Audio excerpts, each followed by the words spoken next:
दोस्तों, ये वही शहर है जहां से एक समय दुनिया के सबसे महान समुद्री खोजकर्ताओं ने नए नए देशों की खोज के लिए अपने जहाज रवाना किए थे। कहा जाता है कि यहीं से शुरू हुई यात्राओं ने दुनिया का नक्शा ही बदल दिया। आपको जानकर हैरानी होगी कि साल 1755 में यहाँ इतना विनाशकारी भूकंप आया था कि कुछ ही मिनटों में पूरा शहर तबाह हो गया था। इसके बाद सुनामी आई और आग ने बची कुची इमारतों को भी खत्म कर दिया। उस समय ये यूरोप की सबसे बड़ी प्राकृतिक आपदाओं में से एक रही। लेकिन दोस्तों, इस शहर ने हार नहीं मानी, इसे दोबारा बसाया गया और आज यही शहर अपनी खूबसूरती और इतिहास के लिए मशहूर है। यहाँ की सड़कों पर आज भी पीले रंग की पुरानी ट्राम चलती हैं, जो दुनिया भर के सैलानियों को आकर्षित करती हैं। बेले टावर और जेरोनिमस मठ को यूनेस्को वर्ल्ड हेरिटेज साइट्स का दर्जा मिला हुआ है। ये इमारतें उस दौर की याद दिलाती हैं जब पुर्तगाल दुनिया की सबसे ताकतवर समुद्री शक्तियों में से एक था। यही नहीं, इस शहर की गलियों में आपको रंग बिरंगी टाइलों से सजी इमारतें दिखाई देंगी और इन खास सिरेमिक टाइलों को अज़ुलेजो कहा जाता है, जो आज भी इस शहर की पहचान है। दोस्तों, इस शहर का नाम है लिस्बन। अगर आप सोच रहे हैं कि यूरोप के सभी शहर सपाट जमीन पर बसे हैं, तो ऐसा बिल्कुल भी नहीं। लिस्बन 7 पहाड़ियों पर बसा हुआ है। यही वजह है कि यहाँ से दिखाई देने वाले नज़ारे बहुत ही शानदार होते हैं और शहर में कई जगह ऐसे व्यू पॉइंट बने हैं जहाँ से पूरा लिस्बन एक साथ दिखाई देता है। यहाँ मौजूद 25 डे एब्रिल ब्रिज को देखकर कई लोगों को अमेरिका के सैन फ्रांसिस्को का गोल्डन गेट ब्रिज याद आ जाता है। यहाँ की मशहूर मिठाई पास्तेल दे नाता का स्वाद लेने के लिए दुनिया भर से लोग पहुँचते हैं। कहा जाता है कि इसकी असली रेसिपी सदियों पहले एक मठ में तैयार की गई थी। तो आखिर ऐसा क्या है इस शहर में जिसने सदियों तक इतिहास को बदलते देखा और आज भी अपनी पुरानी पहचान को पूरी शान के साथ संभाले हुए है। आज हम बात करने वाले हैं पुर्तगाल की खूबसूरत राजधानी लिस्बन के बारे में और पुर्तगाल देश के बारे में। लेकिन उससे पहले आपका वीडियो को एक लाइक करना और चैनल को सब्सक्राइब करना हमारी मेहनत को सफल बनाएगा।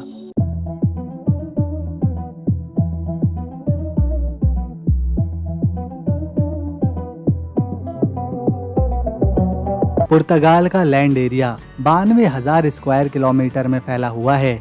यानी अगर आप उत्तराखंड और हिमाचल प्रदेश को मिला देंगे तो ये देश बन जाएगा। यहाँ पर 1 करोड़ 3 लाख लोग आबाद हैं।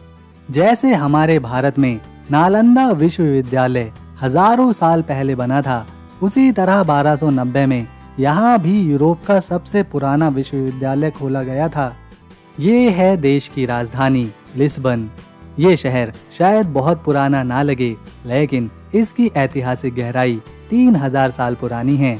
यूरोप के सबसे पुराने शहरों में लिस्बन को गिना जाता है।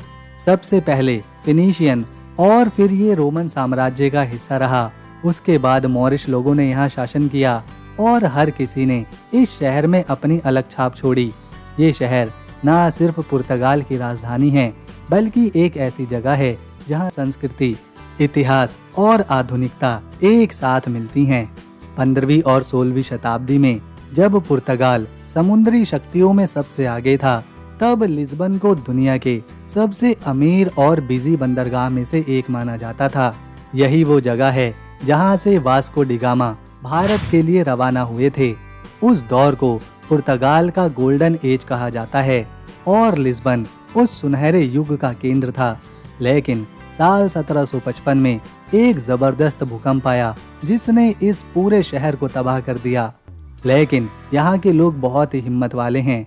उन्होंने हार नहीं मानी और इस शहर को फिर से खड़ा किया। इस बार ये और भी सुंदर बना और भी बेहतर तरीके से। यहाँ चौड़ी सड़कें, सुंदर इमारतें और खुली जगहों के साथ लिस्बन ने फिर से एक बार सबका दिल जीता। आज ये शहर शांति और सुंदरता से भरा हुआ है।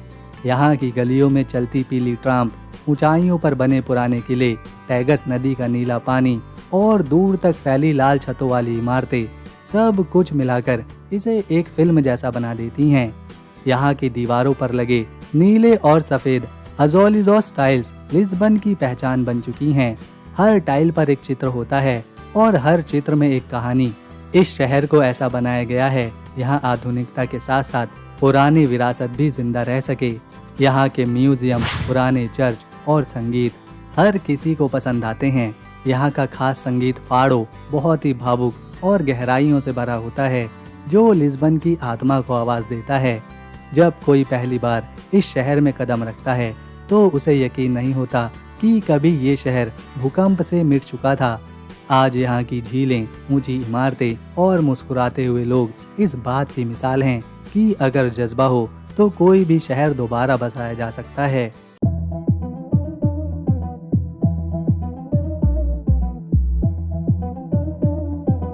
इस देश की महिलाएं बात करने में काफी तेज हैं और सुंदरता के मामले में तो क्या ही कहना। यहाँ के प्राचीन किले, देश का इतिहास, आधुनिक संस्कृति और लोगों का दोस्ताना स्वभाव हर साल लाखों सैलानियों को यहाँ खींच लाता है। यहाँ के लोग फुटबॉल के पीछे दीवाने हैं। ये लोग फुटबॉल को एक खेल नहीं मानते बल्कि इसे जुनून समझते हैं। गली गली में बच्चे आपको यहाँ फुटबॉल खेलते नजर आएंगे। यहाँ के ज्यादातर लोग मांसाहारी हैं, जो खास तौर पर समुद्री खाना पसंद करते हैं क्योंकि यहाँ समुद्री जीव आसानी से मिल जाते हैं। पुर्तगाल की सबसे मशहूर और पारंपरिक डिश का नाम है बकालहाउ, जो एक तरह की नमकीन मछली से बनती है।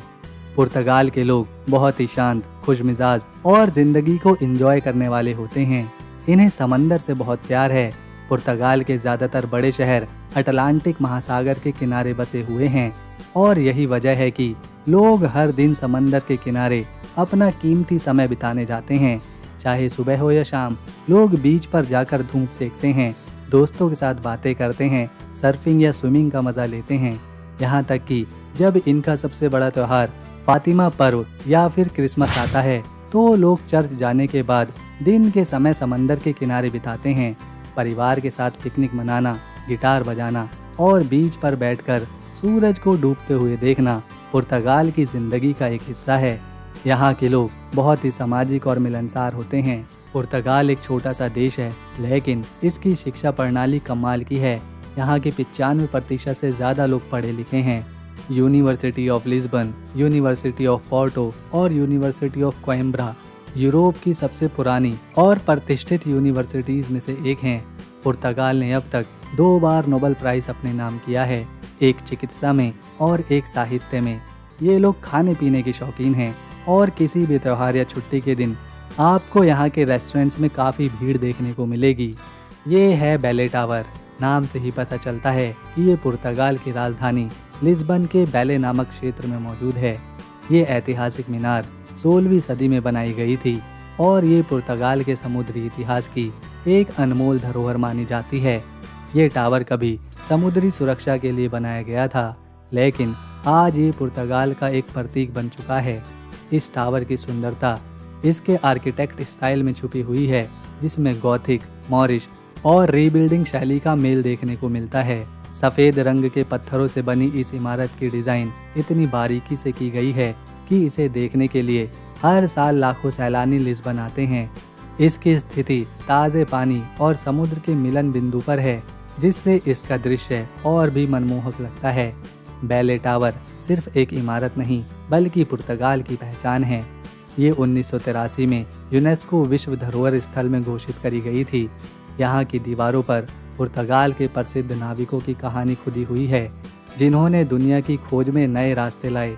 ये टावर आज भी पुर्तगाल के समुद्री महाशक्ति के इतिहास को गर्व के साथ बताता है। ये जगह सिर्फ इतिहास प्रेमियों के लिए ही नहीं बल्कि उन सभी के लिए भी है जो शांति, वास्तुकला और समंदर के किनारे पसंद करते हैं। लिस्बन की खूबसूरती इसकी ऊंची नीली पहाड़ियों, रंग बिरंगी इमारतों और नीली सफ़ेद टाइलों में सजी है, जिन्हें अल्फामा और बैरो ऑल्टो के क्षेत्र में देखा जा सकता है। यहाँ हर साल फेस्टा दे सैंटो एंटोनियो जैसे पारंपरिक त्यौहार मनाए जाते हैं, जहाँ गलियाँ रंग बिरंगी सजावट से भर जाती हैं। संगीत, नाच, बारबेक्यू जैसी पार्टी होती हैं। फादो संगीत, जो यहाँ की आत्मा है, दुख भरी धुनों में जीवन की सच्चाइयाँ बयान करता है। ये है बेनागिल केव्स, पुर्तगाल का एक जादुई समुद्री चमत्कार। पुर्तगाल के साउथ रीजन एलगरेव में मौजूद ये केव्स यानी कि समुद्री गुफाएं दिखने में इतनी खूबसूरत हैं कि मानो किसी फिल्म का सेट हों। ये गुफाएं अटलांटिक महासागर के किनारे पर समंदर की लहरों से हजारों साल खुद अपने आप बनी हैं। खास बात यह है कि इनमें से एक गुफा ऐसी है जिसका ऊपरी हिस्सा खुला हुआ है, यानी आप जब गुफा के अंदर होते हैं तो उसके अंदर धूप आती है और नीला समंदर झिलमिल करता है। ये नज़ारा जादुई लगता है। इस जगह को कैथेड्रल केव भी कहा जाता है क्योंकि इसका अंदरूनी हिस्सा एक विशाल चर्च की तरह है, जहाँ ऊंची दीवारें, गोल गुंबद और चमकदार रेत है। यहाँ तक पहुँचना थोड़ा खास होता है क्योंकि इन गुफाओं तक आप सिर्फ बोट, कयाक या पैडल बोट के जरिए ही पहुँच सकते हैं। यही वजह है जो भी यहाँ आता है उसे एक छोटा एडवेंचर भी मिलता है। हर साल दुनिया भर से हजारों सैलानी इन गुफाओं को देखने पुर्तगाल आते हैं। सुबह के समय जब सूरज की किरणें सीधे इस गुफा में पड़ती हैं तो यहाँ का माहौल और भी सुंदर लगता है।